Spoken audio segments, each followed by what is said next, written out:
There's this terrible thing in tech and in a lot of industries really where you have some certifications or whatever, or you've been trying to study to get in, and you just cannot get your foot in the door. I experienced this.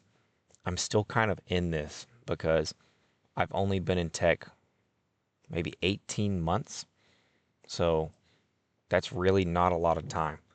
And it might sound like a lot of time if you're not in tech now, like, oh my gosh, almost 2 years and I still feel new. And I'm even like I have quite a few certifications. I have maybe six, 5 or 6. Have my CCNA, have my Security Plus, have my Network Plus. But even with those, I'm just putting this out there to let you know that certifications are not going to get you a job. Certifications will get you an interview sometimes. But my resume, as good as it is, being in tech for almost 2 years with a lot of certifications, it just barely scratches the surface. I feel like these companies are always looking for people with like 3 years experience. And I know that this loop is terrible for people and it's very stressful because you can't get any job. And sometimes a lot of people to get into tech, they have to take a job that maybe they're making less or they're working part time or it's just kind of brutal. But I think this is just how it goes. Like you have to be in this washing machine beater for years before you really make much progress because at the end of the day you just don't know that much. And I'm a network administrator now and I'm definitely learning more and I'm trying to be a network engineer. And when I become a network engineer eventually, I'm still going to have, there's going to be such a gap of knowledge between what a network engineer does and what I'm doing right now. So, even though I'm kind of out of the entry level tech per se, I'm still in entry level tech and I'm still waiting on the experience. And like people online, they love to say, oh, get your CCNA, you'll become a network engineer. It's easy. Get your Security Plus, you'll get a gov tech job making 100,000 a year. You have to go overseas in Iraq, but you'll make 100,000 a year. I just have not found it to be that easy. So I'm just kind of letting people know a certification is not necessarily going to get you a job. It'll help you get interviews, I think. I think the certifications are worth getting because over time, resume and certifications, it'll eventually work out.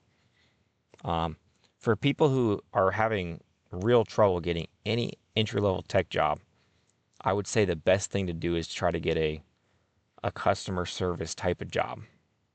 You know, you might be answering calls on a computer, help desk. It might be the worst job you can imagine. Like it might be so stressful, so terrible for your mental health.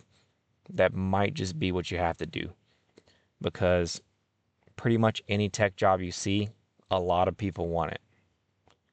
And a lot of people that want it they might have the same certifications as you, but they also have the experience. They might not have the experience, but they have a degree. They might have a degree, but not experience. It is extremely competitive. And I wish I could say you can get this cert or this one and get a job, but that's just not true.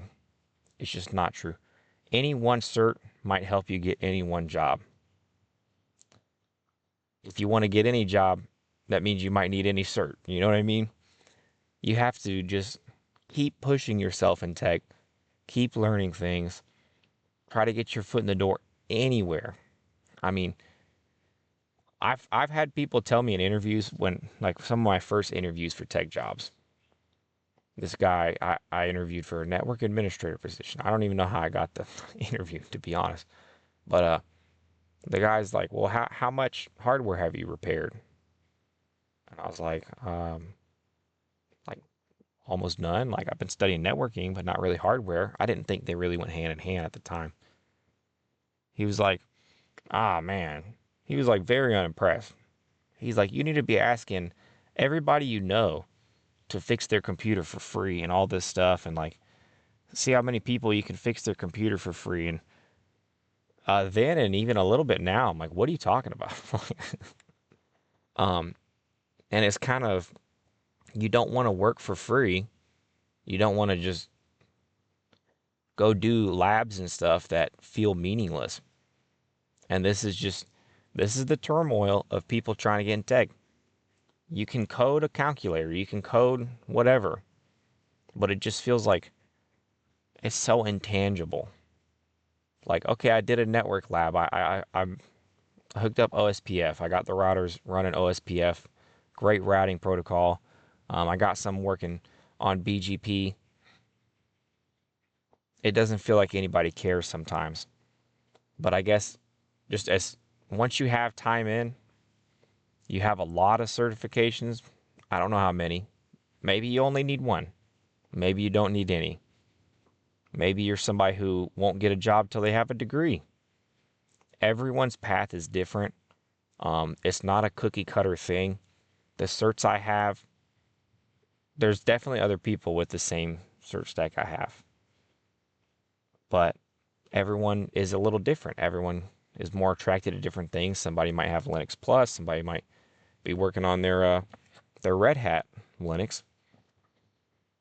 It's okay. Just keep pushing, and hopefully it works out.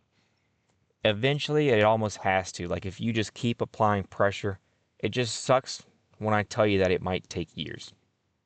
Um, my first tech certification was 2022, and my first tech job was 2024.